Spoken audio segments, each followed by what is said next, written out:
Chandrayaan-3 was meant to be a triumph, a symbol of India's growing mastery in space exploration. It landed where no other nation had dared to go, the moon's shadowy and ancient South Pole. But after the images came back, after the first soil scans were transmitted to Earth, the celebration began to fade, replaced by silence, then whispers, and finally a warning. This isn't science fiction. This isn't a conspiracy theory. This is what happens when the most advanced rover ever sent to the moon uncovers a material that defies physics, and something even stranger lurking beneath the surface. Let's break down the impossible discovery that has shaken the global scientific community and forced one Nobel mind to say, "We are not ready." When India's space agency launched Chandrayaan-3, it wasn't just another lunar mission. It was a comeback, a direct successor to the failed Chandrayaan-2 landing attempt in 2019. This time, everything went right. The Vikram lander touched down with flawless precision near the moon's south pole, a region permanently cloaked in shadow, colder than Pluto, and untouched by any nation's probe until now. Why the South Pole? For decades, this region had been the holy grail of lunar science. Radar scans had hinted at ancient water ice, minerals locked in craters, and perhaps signs of a deeper mystery. But until now, no one had dared to land there.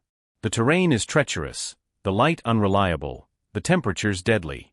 But ISRO did it, and with it, India joined an elite group of spacefaring nations. The mission's early data confirmed what scientists had hoped: frozen water, silicate dust, and useful metals like magnesium and aluminum, a perfect recipe for future moon bases. But buried beneath those early headlines was a darker, more unsettling discovery, one that never made it to the press conferences. As the Prag rover rolled across the powdery regolith, it began scanning the moon's surface with state-of-the-art spectrometers. The goal: to identify the precise chemical makeup of the soil.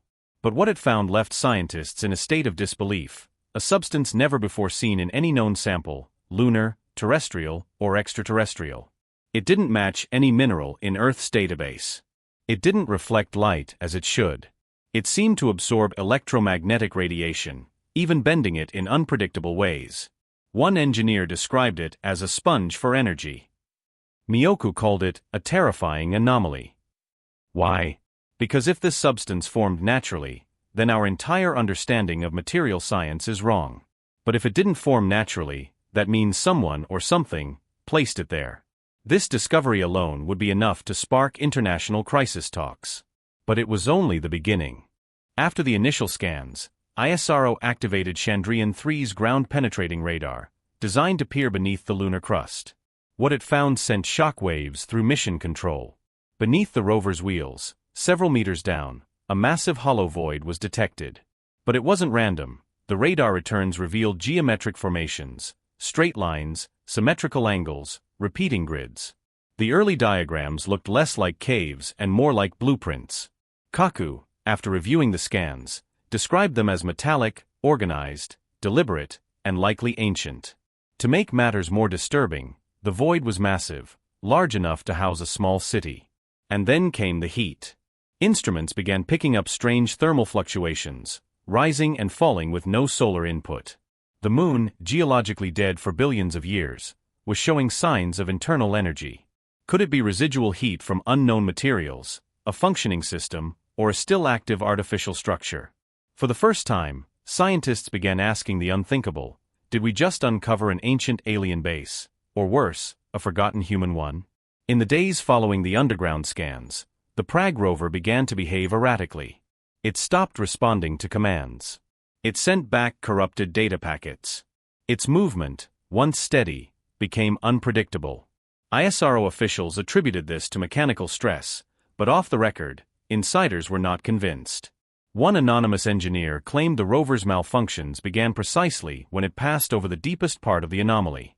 Another suggested the unknown material may have created electromagnetic interference, disrupting the rover's systems. And then came the silence. Prag stopped transmitting. This was not just a hardware failure, it was a mystery layered on a discovery layered on a warning. If what lies beneath the moon's south pole is ancient and still active, then every step we take may be triggering a system we do not understand. Miyoku has now called for a global coalition, urging that no nation act alone in exploring the anomaly. He warns, we may have just awakened something not meant to be touched. As news of Chandrayaan-3's silence spread, governments around the world began paying close attention. The discovery of a mysterious substance, a geometric void, and the sudden blackout of the rover triggered international security protocols, usually reserved for nuclear events. High-resolution satellite imagery from other space agencies, NASA, CNSA, ESA, was quietly redirected toward the landing zone. Reports leaked that American military satellites picked up an unexplained electromagnetic anomaly just hours before the rover stopped transmitting. Meanwhile, Chinese officials requested emergency access to ISRO's raw data logs, fearing that whatever had been found might affect Earth's electromagnetic balance. Some speculated that the anomaly might even be influencing communication satellites or Earth's magnetic field. In closed-door meetings, the word containment was used. This was no longer just a lunar research mission, it had become a planetary security concern. In a twist no one saw coming, a team of independent archaeologists and astrophysicists compared the radar scan geometries with ancient Vedic star maps. The results: the underground grid beneath the moon's south pole bore a strange resemblance to sacred geometrical patterns found in ancient Indian texts, specifically, mandalas believed to encode cosmic knowledge. Could this be coincidence, mathematical convergence, or something much deeper? Dr. Rakesh Varma, a scholar of Sanskrit cosmology, suggested that the geometry found beneath the lunar surface matches the proportions of a symbolic gate described in the Rig Veda, a portal that leads to the place beyond the dark sky.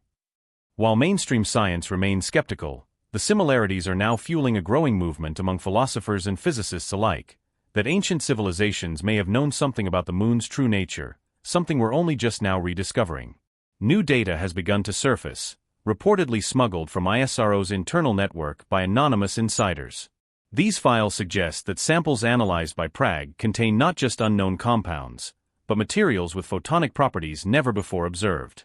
The substance retrieved, or scanned before contact was lost, appears to be photonic negative. It not only absorbs light across all visible and infrared spectra, but may be capable of bending or even canceling electromagnetic fields around it. This behavior implies the material could be metastable, or even artificially engineered. One leaked description referred to it as optical dark matter. If confirmed, this would mean that the moon's south pole holds a material that interacts with light and energy in ways we previously thought impossible. A material that could, in theory, shield entire regions from detection, or even cloak a structure from any kind of optical scan. If such technology exists, or existed, on the moon, then our understanding of physics is no longer theoretical. It's obsolete. With the world watching and Chandrayaan-3 now silent beneath the shadows, the most terrifying question is not what we found, but what happens next. What if the moon isn't just a lifeless rock, but a container, a vessel holding technology or information from a past so distant it predates known history? What if our probes, in their curiosity, have begun to unlock something that was never meant to be accessed again? What if the silence from Prague isn't a failure, but a warning? Miyoka's recent interview ended with a single chilling sentence. Asterisk, there are things buried in this universe we were never supposed to touch, and now we may have touched one. Asterisk. The world waits, but the moon remains silent. Chandrayaan-3 was supposed to be a scientific milestone, a symbol of progress, a flag planted not in arrogance but in hope. And yet, what it uncovered may not be a triumph, but a threshold. Because what if the moon's south pole wasn't untouched by accident? What if it was avoided? What if, beneath its frozen craters and eternal shadows, something ancient waits, silent, buried, and watching? Not a message. Not a sign. But a question: will they come again? We built a machine. We sent it across space. And when it touched that place, we lost control, not just of a rover, but of the narrative. And now, as global scientists fall silent, satellites recalibrate, and physicists issue warnings instead of theories, one truth becomes impossible to ignore: we were not the first to arrive, and we may not be the only ones watching. What do you believe Chandrayaan-3 really uncovered? Ancient technology, a natural anomaly, or a remnant from something not of this world? Share your thoughts. This may not be the end of a mission, but the beginning of a mystery far bigger than the moon itself.